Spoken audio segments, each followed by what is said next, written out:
The deep state at war with the Trump White House, a shadow government that includes a left-wing judiciary trying to obstruct President Trump at every turn. A federal judge in Maryland becomes the second to block the president's revised extreme vetting order one day after the judge in Hawaii put the order on hold. The danger is clear. The law is clear. The need for my executive order is clear. I was elected to change our broken and dangerous system and thinking in government that has weakened and endangered our country and left our people defenseless. We take up the deep state judiciary with attorneys Josh Blackman and Barbara Smith, and we're joined by House Judiciary Committee member Congressman Louis Gohmert. What is going on in our courts? Up with former Army Vice Chief of Staff General Jack Keane. And Ryan Care moving forward, the Budget Committee voting to approve the health care legislation despite defections from 3 Republican congressmen. But the Speaker seemed to change course later in the day, suggesting he would accept only modest changes to the legislation. Now that we have our score, we can start making improvements and refinements. Will this be Ryan Care, or will it be ultimately Trump Care? Good evening, everybody. The deep state is targeting President Trump, trying to undermine his presidency, it seems, every step of the way. But President Trump vowing to fight after 2 left-wing judges put his revised extreme vetting ban on hold just hours before it was set to take effect. The order he blocked was a watered-down version of the first order. We're going to fight this terrible ruling. We're going to take our case as far as it needs to go, including all the way up to the Supreme Court. We're going to win. We're going to keep our citizens safe. And regardless, we're going to keep our citizens safe, believe me. And I will not stop fighting for the safety of you and your families, believe me. Not today, not ever. 2 federal district court judges, one in Maryland and one in Hawaii, ruling against the president's revised executive order. And both judges base their decisions not on what is in the executive order, but rather on comments made by candidate Donald Trump months ago. And that is part of the reason legal experts say their rulings are purely political. Joining me now to discuss the dangers of a clearly left-wing judiciary and the implications for the safety and the security of the nation are Josh Blackman, associate professor at South Texas College of Law in Houston, an adjunct scholar at the Cato Institute, and attorney Barbara Smith. She served as law clerk to Justice Samuel Alito, and we thank you both for being with us. It is an amazing spectacle to behold. Back on February 3rd, when the Washington State District Court judge put the president's original order on hold, staying that order till now, where 2 judges are absolutely outside the language of the order, no reference to the Constitution or the code which justifies the president's, gives him the authority to do exactly as he has ordered. Let me start with you, Barbara. What is going on here? Yeah, Lou, I think you really hit the nail on the head. The thing that bothers me about the opinion out of Hawaii is the same thing that bothered me about the Ninth Circuit panel opinion, which is just this is not how law is done in the federal courts. Judges don't look through Twitter feeds and in press releases to try and find evidence. They're supposed to read the text of the statute, or in this case, the executive order that they're reviewing, the evidence presented by the government, and make a decision based on the law. You know, I think this actually reminds me of something that Judge Gorsuch said early in his confirmation and nomination process, which was if you're a federal judge and you find yourself always agreeing with the policy outcome of the particular legal decision you're making, then you're probably doing it wrong. And I hope that that's not what's happening here, but I sort of fear that it is. Yeah, it seems clear that that is precisely what is happening here. Josh, your thoughts? It seems that the federal courts look at President Trump's executive order the same way Rachel Maddow looks at his tax returns, looking at every conceivable way to find something wrong with it, to look at the record, to look at his tweets, look at his statements from 5 years ago. I'll tell you, one of the judges in Virginia quoted Donald Trump from 2011 on the O'Reilly factor, talking at the Ground Zero Mosque. as evidence that this is an animus, a bias towards Muslims. This is beyond the pale and far beyond anything courts should consider when deciding the constitutionality of the president's actions. So let me ask you both.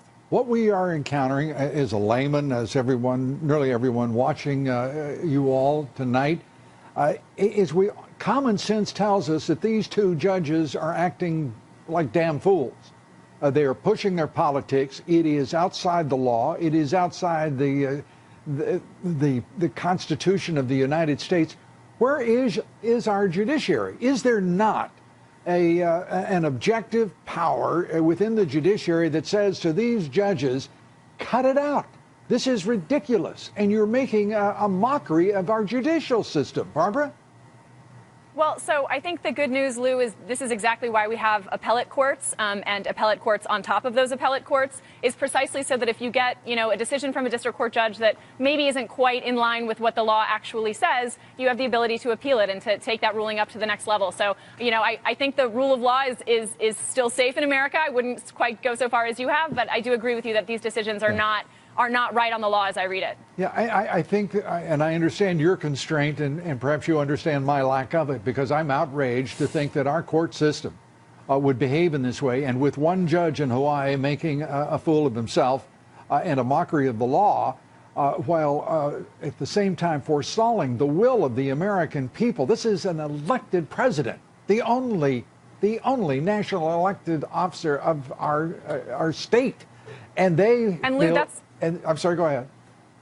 And Lou, that's, I think, why it's so important that we, make sure that President Trump, follows through on his campaign promise to fill a lot of the empty seats on the federal district courts and the federal courts of appeal, and especially the Supreme Court, because the best way to sort of maybe counter these types of orders is to put judges in place who really are going to sort of neutrally and in a blind way, even-handedly, apply the law as it's written.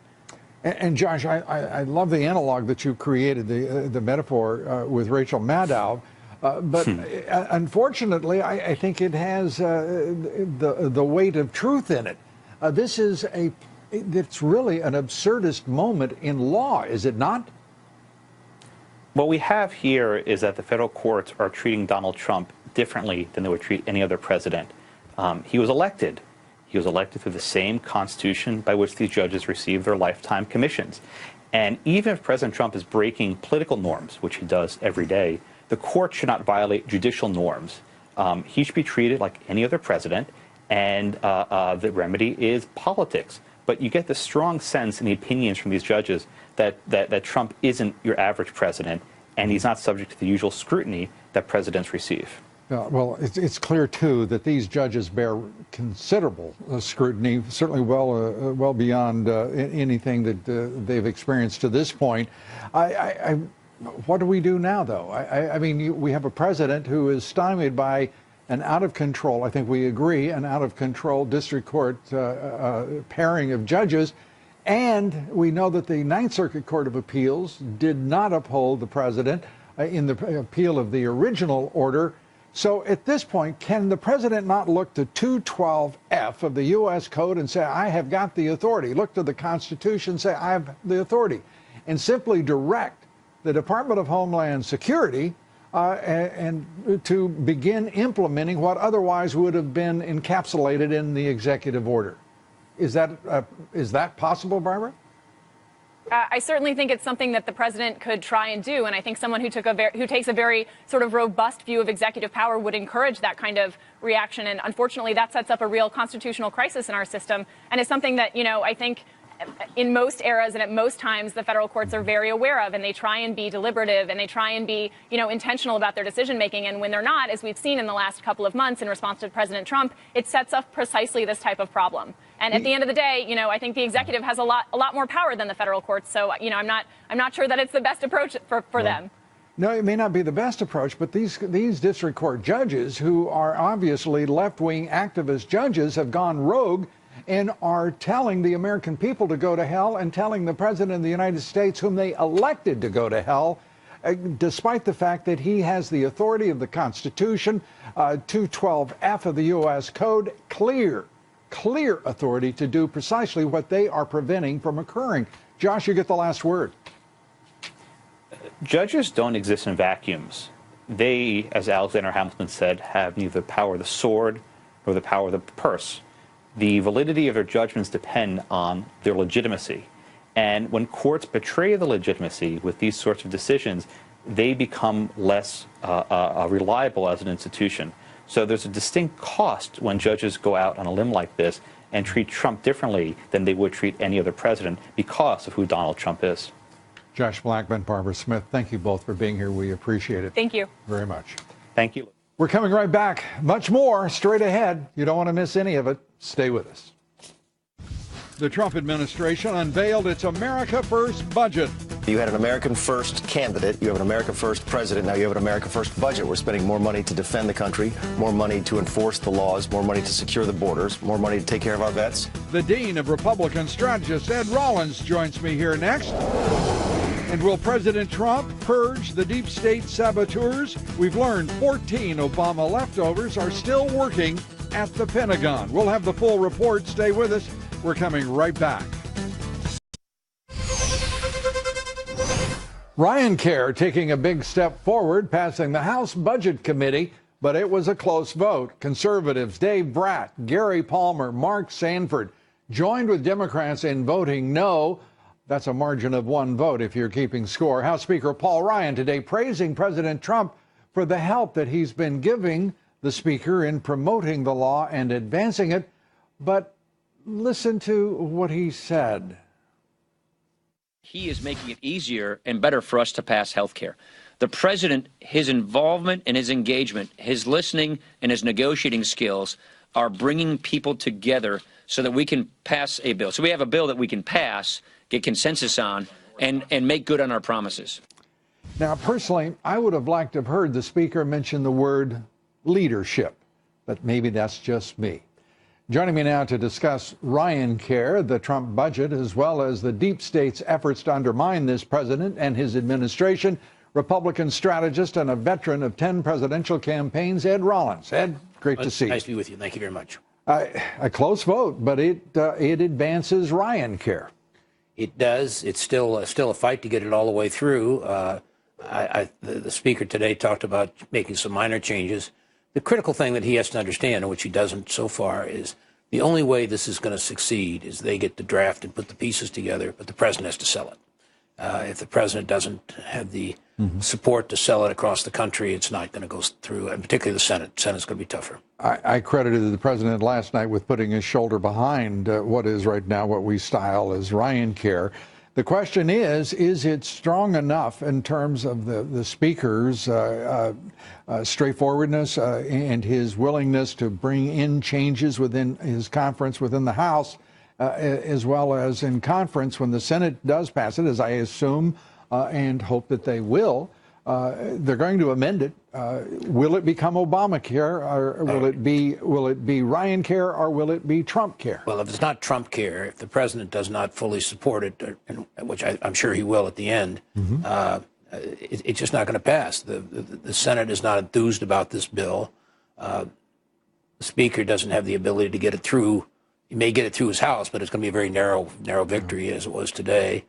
What's left is the Rules Committee, and the Rules Committee he pretty much controls. So my sense is it'll be a vote on the House, and it'll be very close. It'll be a couple votes again. The complexity is when it gets altered in the Senate, which it will get altered. As several senators have said, this bill today would not pass in its present form. That's not unusual in this political process. The president has got a lot of balls in the air today. The budget print is a very important one. It lays out what he promised. America first. Well, that's what he promised in the campaign, and I think to a certain extent, promises made, promises kept. By the way, you go through it. I mean, EPA cutting 31%. The State Department, I assume that all 28% of those cuts will come at the Near East desk, where they've had such calamities over the years. I'm just kidding. Well, the reality is there's not enough money to do all the things that either the president wants to do, or certainly what the Democrats want to do. So when you're spending billions of dollars on foreign aid and what have you, I think to a certain extent, what this president is doing is resetting the priorities of this country as he promised to do. We've been doing FDR's priorities, Lyndon Johnson's priorities, Barack Obama's priorities. It's now going to be the Trump priorities. Yeah, and the Trump priorities are being pretty well established. I mean, to see what he has done in, not even 2 months in office, it's extraordinary. Now the America First budget which, again, it delivers on his promises. And we know that when it comes to what was Obamacare that is now Ryan Care, but on its way to becoming Trump Care, I think the country, for the first time in a long time, has a man in the Oval Office. We know one thing. He's not going to sign it unless it meets his promises and what he has told the American people. And obviously, he's got great skill as a negotiator, so there's going to be some negotiation. But equally as important, he's got to be a salesman. And when he believes in this bill, and I'm not quite sure it's 100% yet, but when he believes in this bill and he thinks the public's benefit, then I think he'll go out and sell it aggressively. America first. America first. And I've got to give OMB Director Mick Mulvaney credit today. The man put on a virtuoso performance in introducing the legislation, the first budget, the $1.15 trillion. He's an extremely articulate, very knowledgeable guy, and I think will be a great asset to this administration. Yeah, and did this in very short order. Yeah, I just think it was such an impressive performance by the OMB Director.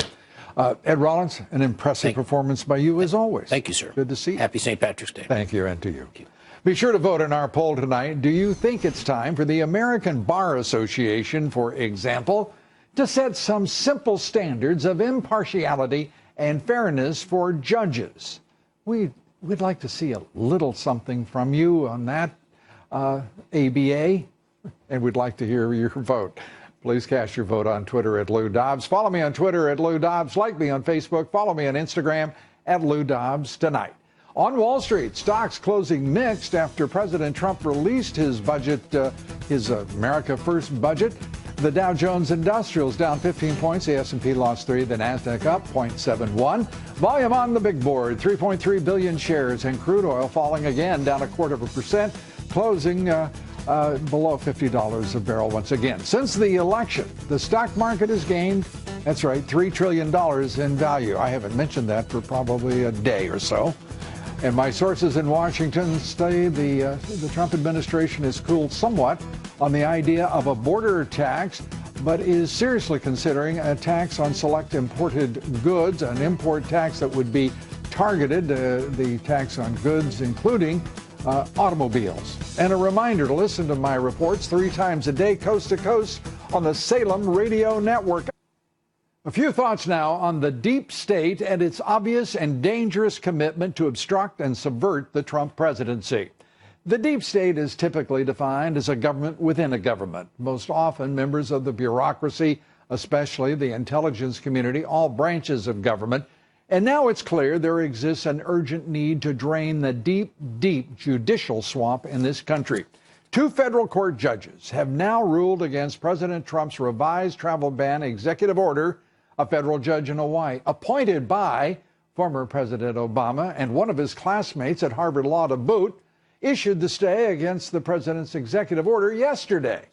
President Trump blasted the flawed legal reasoning last night in his rally in Nashville.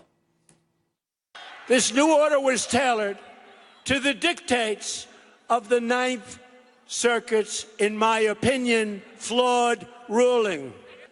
An unprecedented judicial overreach.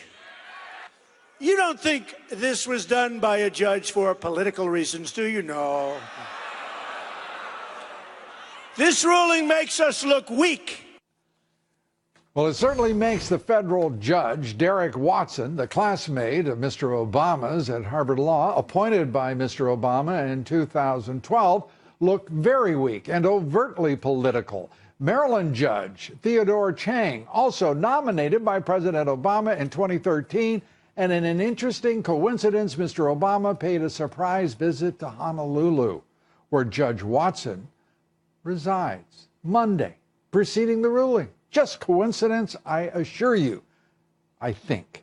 Or at least a little tweak by Mr. Obama, not lost on any one of us who were taking some notice of where he was on the day his old classmate made a ruling in his favor. Both of these left-wing activist judges went rogue. Let me repeat this. They went rogue. They ignored the law. They ignored the Constitution. They ignored the will of the people. They ignored the President of the United States. It's a constitution, by the way, that gives the president the power to suspend immigration. It is a law, and it is 212F of the U.S. Code. Maryland Judge Chang might want to write that down somewhere. He pointed to Mr. Trump's, quote, history of public statements. His history of statements, not the order itself. Judge Watson cited the president's, quote, contemporaneous public statements instead of relying on the language of the Trump executive order. Both judges relied on statements of candidate Trump. They completely ignored the president's stated authority within the order as well as the law and the Constitution. And now the Trump administration could appeal the Hawaii ruling before the notoriously left-wing Ninth Circuit Court of Appeals. That's the same court that ruled the first vetting order to not hold up, as they put it.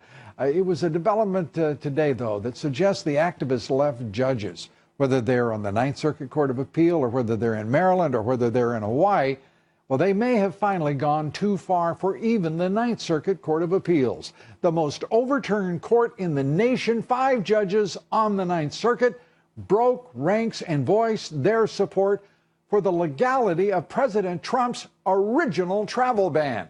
In an unsolicited filing, those 5 judges wrote this, quote, whatever we as individuals may feel about the president or the executive order, the president's decision was well within the powers of the presidency, end quote.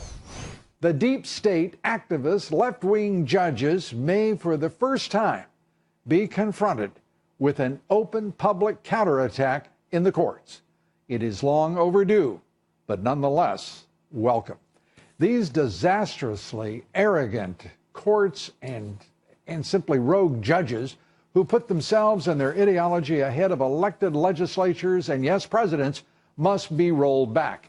And the swamp that is our federal judiciary must be drained. Our quotation of the evening, this one from President Ronald Reagan. He said this, the trouble with our liberal friends is not that they're ignorant. It's just that they know so much that isn't so. We're coming right back. Stay with us. The Senate finally holding a confirmation hearing for Supreme Court nominee Judge Neil Gorsuch. That hearing, Monday. A confirmation vote hasn't been set, but it's not expected to occur before April. And the president's labor nominee has his confirmation hearing set for next Wednesday. Democrats still slow walking the president's nominees for Secretary of Agriculture and U.S. Trade Representative, but progress is being made. Joining me now to discuss the upcoming Gorsuch confirmation hearing, as well as the extreme betting order and 2 district court judges, federal judges who went rogue, and the deep state war that is being conducted against this president's administration. We're joined now by Congressman Louis Gohmert. He serves on the House Judiciary Committee. And Congressman, it's great to see you, and it's great to see you in front of the White House. Well, our president had a wonderful event for the Prime Minister of Ireland. He's a cheerful fellow, chap, and nice event. Wow. Yeah, they know how to throw a party here. It's nice. That is encouraging, given all of the sometimes conflicting news that we have to cover. One of the things, let's start with, and it is more than a conflict, it is an outright war being waged by the left-wing judiciary in this country. 2 judges issuing stays against the president's executive order, even though it is absolutely lawful in the Constitution, lawful under the U.S. Federal Code. This is beyond comprehension. What your thoughts about it? Well, as a former judge and Chief Justice, I know that you're supposed to rely on the facts that are before you, the evidence that's before you. And these judges, even on the other orders, they were relying on statements that were made previously, when what they're supposed to look at is what the 4 corners of this document, what's within those 4 corners, and rule on there. And as I understand it, I asked my staff to pull it. I'll read it later tonight. But as I understood it, they were telling me it was over 40 pages, and it was delivered in 2 hours. Yeah. So he must have had his mind made up long before they even had oral arguments on the thing. And so it prompted me to start a bill, and I hope to have it done at least by the 1st of next week. As a constitutional law professor said, there is no federal court in the United States that does not owe its existence and its jurisdiction to the U.S. Congress. The only one that does is that doesn't rely on Congress is the Supreme Court. Well, you've got. So we made. Well, we're gonna. I want to take away the jurisdiction of any district or circuit court to handle anything regarding immigration or refugees. That needs to stop. Yeah, these judges need to be stopped at all sorts of things. Yes, and we'll look into. They just literally look went at rogue. Impeachment because he was way out of line, way out of bounds, didn't follow proper judicial I love procedure. the fact, I love the fact, Congressman, that the judge in Hawaii, Judge Watson. He's sitting there. The president who appointed him to the court, President Obama, was in Honolulu at the very same time he was Isn't that issuing interesting? this. And by the way, they graduated in the same law school class. Well, now I heard that he was meeting with Russians in Hawaii. I don't know if there was anything to that, but I bet there is. I'll bet there is. We're going to follow up on that. Congressman, let's talk about a serious judge, and that is Neil Gorsuch. Is set to begin the hearings Monday. Everyone I hear says only the nicest things. Plaudits flow in his direction without interruption or qualification. This shouldn't take more than a day. We're hearing there won't be a confirmation until April. What's the deal? Well, of course, if they're too nice, then some of us may worry, but it shouldn't be particularly brutal. What we're hearing is nice things from everybody, but just because it shouldn't be doesn't mean that they won't make it into something brutal. Jeff Sessions' hearing shouldn't have been as brutal as it was, or nor as long, but and it was good to see our Attorney General tonight. It was great visiting with him again tonight. Well, terrific. So I hope. I've got my hopes up. Trust but verify. But it looks like he should be confirmed, and it just needs to happen quickly. You betcha. Congressman, it's good of you to brave the cold. We appreciate your time always, and good to see you here on the broadcast. Thanks so much. Oh, it's so good. So good to be with you, Lou. Thank you. Congressman Louis Gohmert. President Trump set to nominate Boeing executive Patrick Shanahan to serve as Deputy Defense Secretary. That's the highest-ranking civilian position in the Pentagon. He would replace Obama leftover Robert Work. But there are still 14 Obama leftovers at the Pentagon Defense Department. Defense Secretary Mattis is the only presidentially appointed and Senate-confirmed appointee at the Pentagon out of 53 such positions as of right now. Joining me to discuss the Obama leftovers, North Korea, and President Trump's America First budget proposal, Fox News military analyst, former Vice Chief of Staff of the U.S. Army, General Jack Keane. General, great to have you with us. Good to be here, Lou. America First, $54 billion more. You and I have discussed this. You would like to see more money, but this is a pretty good down payment, is it not? Yeah, it's a great first installment. We need about 4 years of this to really make a difference and avoid the dangerous road that we're on here with the depletion of our military. It is, and the fact that, you know, they're not increasing the deficit certainly is something we applaud. I would like to see the deficit go down, but the fact we're not increasing it, and that's good news as well. Yeah, it looks like good stewardship. It also looks like a president who is, for the first time in my memory, actually delivering on his promises, and rather with a high order of specificity. And it's wonderful to see, and it is wonderful in prospect to think about what our military can be given these reinforcements that are on the way. Yeah, well, absolutely right. And you know, you're conversant with how serious the challenges are that we have in the military. Vice Chief of Staff testified 2 weeks ago. He's only got 3 combat brigades out of 58 that could go to war today. That is so stunning. 3 out of 58. Yes. That's just extraordinary. And we are vulnerable as a nation. There's no two ways about it. Well, then we've seen the evidence of that, Lou. Our adversaries have certainly been taking advantage of us for a number of years now, as Russia, China, and Iran are all trampling on U.S. and allied interests in their regions. And radical Islam, the truth is, it's spread into a global jihad. ISIS itself has expanded to 30-plus countries. And the other thing that's happening is our allies, they wind up making poor choices because they're intimidated. They're intimidated by these countries in the region who are pushing them around. You know, there is something I would call the Trump dividend, if you will, in terms of our military. There is the cost consciousness that he is instilling in our Pentagon leaders throughout our leaders throughout government, but also making certain that our allies are carrying their weight and burden sharing, if you will, in their own defense, which has been until now something that the United States just accepted as a matter of course as being our responsibility rather than that of our allies. Yeah, you're absolutely right. And one who has resisted this for a long time is coming to Washington tomorrow, Angela Merkel. And I will wager that Angela Merkel will tell the President of the United States that she fully intends to meet the 2% goal on defense of gross domestic product. I suspect that's what she's going to tell him. And that is the power of this leadership that has taken place, where our allies are stepping up. Right. They certainly know the umbrella security of the United States is there for them and will always be there for them. But they're finally bearing some responsibility themselves. And there has been, there's been quiet, if you will, on the Russian front. Even President Xi has been more constrained in recent weeks. Rex Tillerson, our Secretary of State, now in the region.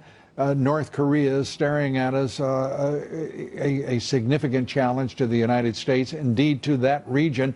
What are your expectations?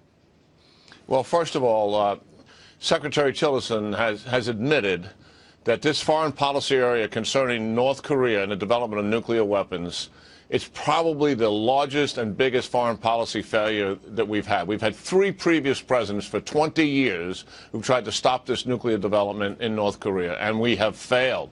We're going to have the 4th president give it a try.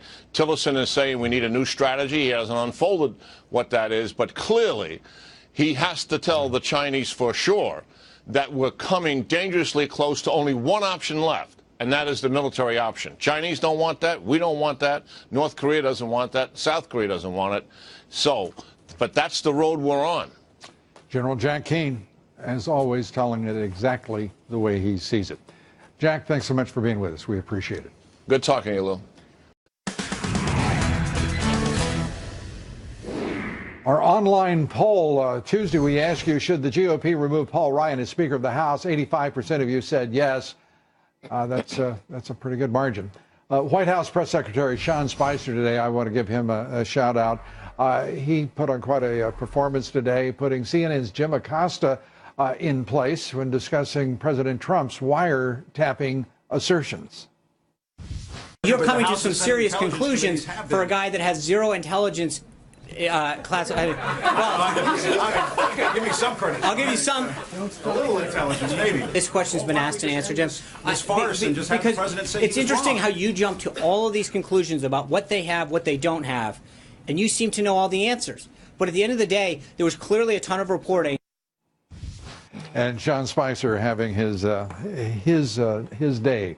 Why is it the national left-wing media doesn't quite comprehend that they've reported repeatedly exactly what Donald Trump has said, that he was surveilled in various forms, in numerous stories, in the Trump Tower, in other places. Yet the left-wing media will not take ownership of all that reporting they've done, in which they establish precisely what the president is saying, that he's been surveilled, which leads to to me, it leads to only one other conclusion, that the president was surveilled, and that the national left-wing media is having just as much trouble accepting their reporting as do the rest of us. Joining me now, Washington Times opinion editor Charlie Hurt, radio talk show host, Fox News contributor Tammy Bruce. Tammy, isn't that funny? I mean, the irony of this is they go back and forth, waste all sorts of times. Yeah.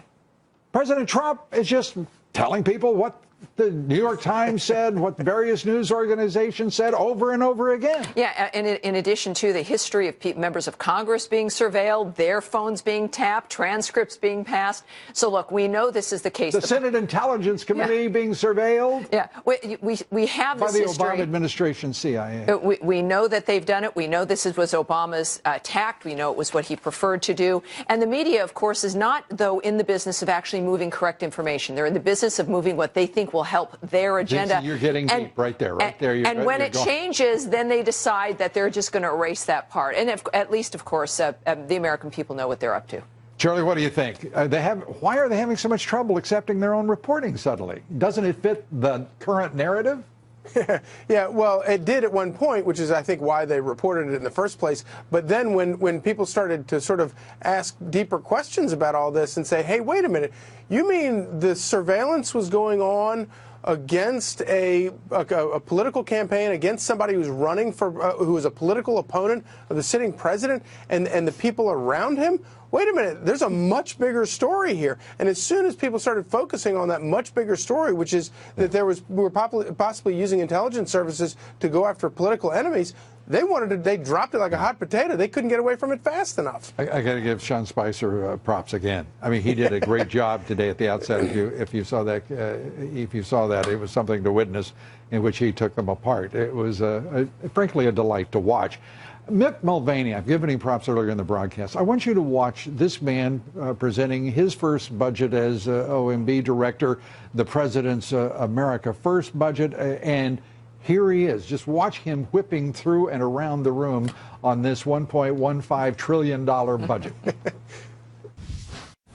You consider this budget an opening bid, and you expect a lot of pushback even from Republicans? The president is drafted a budget for the entire nation because that's who he sees himself as representing. He said he didn't want to touch Social Security, Medicare, the big entitlements. The fact that that's not in this budget, is that a signal? The president is absolutely going to keep the promises he kept on the campaign trail. So just because it's not here doesn't mean we're dodging the issue. You would never see in any budget blueprint that deals with the top line spending numbers, Social Security, Medicare, and Medicaid. The Republican Congress sends the president appropriations bills that fund CPV and NEA. Will he veto those bills? It's a simple message, by the way. I have to go ask these folks for money, and I have to tell them where I'm going to spend it.